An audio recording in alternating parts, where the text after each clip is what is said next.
Hi, I'm Technically Alex, and I want to take you on a journey because I went on this journey this weekend and I think it's kind of illuminating. So I discovered this guy, Marcus Pix. He is a Hollywood veteran of 35 years, if not more, and he's done everything. He's done matte painting, model making, cinematography, directing. This guy knows what he's talking about and he's up to date on current technology, and he posts it all on his YouTube channel these days. All this, professional advice and information and knowledge and experience, he shares it with the world. And this particular video is about why he doesn't shoot in 4K or RAW for YouTube or his photography. He's a photographer now. He travels the world taking pictures of his girlfriend, and he shoots JPEGs. And I, as a professional photographer, heard that and was like, ugh, it shook me. And then I kept watching the video. And what I learned is, through watching the video, is that the video isn't really about shooting RAW or 4K. It's about why none of that matters. And I think nothing exemplifies this any better than All Gas, No Brakes. Now, you probably heard of that channel. It's a YouTube documentary channel. And Vice just did a profile video about them where they went behind the scenes and showed like how they make videos and how they get around. And you'll notice something interesting about this frame from the Vice video. It's a frame of a camera from like 2012 that shoots like 1080p. And guess what? That's the camera All Gas, No Brakes use. And you don't believe me?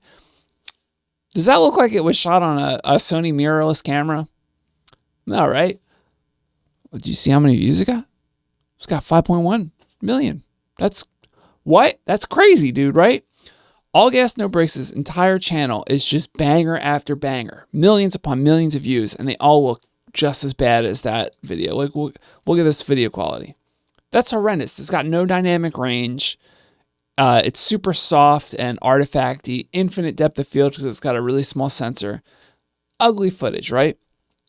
Why is their content so popular, Alex? This is why. They go on the streets and they film the people setting fires during the George Floyd protests. You know who's not doing this? The news guy with the $125,000 camera package that shoots in 4K and has incredible dynamic range and an amazing lens and insane color accuracy. And basically, if you've been sitting around at your house and you're like, I want to shoot a documentary or start a podcast or do a game stream, but I just don't have the gear for it yet. You're this guy standing on a highway overpass 300 feet away from getting this shot, from talking to these people, and from getting this content that gets 2.9 million views. The only thing stopping you is you. It's not your gear. It's not, your technical expertise. These guys have no idea how to use a camera. Like, every shot in this video is just like poorly framed or slightly out of focus or improperly exposed. And that's true of every video they shoot, but it doesn't matter because the stuff they're pointing the camera at gets an emotional response out of the viewer. And as a content creator, whether it's making movies or TV shows or podcasts or documentaries or, YouTube videos or game streams, if you can get an emotional response out of the viewer, you have succeeded. That's the secret to success in this industry.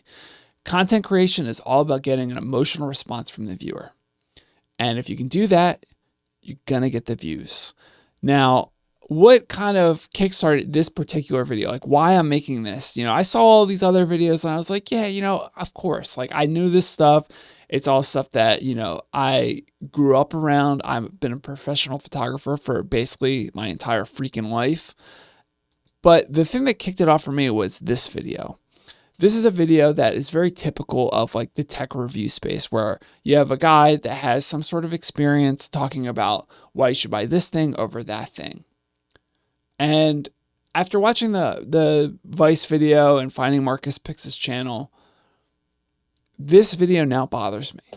It bothers me because none of this matters. If you have a camera phone from like the last 5 years, you can go shoot a movie. And if you don't believe me, just ask the people that shot Tangerine, because this is an award-winning Hollywood film that was shot on iPhones from 2015. Like, not even the good iPhones we have now, like the 2015 ones, like the 6-year-old just kind of phones.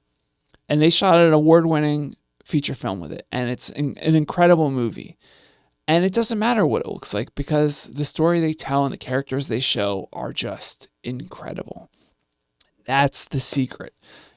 I, as a professional photographer, have lots of cameras. I have the Nikon F3. This is the greatest film camera ever made, period. It was designed by the guy that designs Ferrari cars. It's got the iconic red stripe. That's where it comes from. This camera defined Nikon's entire product line from this point forward to now. This is the camera that started it all, basically. But I don't take that camera out with me if I want to go shoot film out and about. I take this one. This is Canon's AF35M. It's their first autofocus point-and-shoot camera from the 80s. I bought it on eBay. I can't remember the price because it was so low, I don't care. And I love this camera to death. And this camera, this F3, is not, some museum piece to me. This is a utility camera. I shot everything I shot in college with this camera.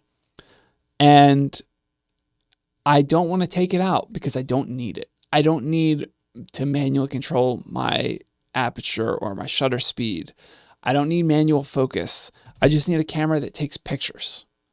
And I can get great looking pictures out of this, just like I can get them out of the F3 or my phone. It doesn't matter.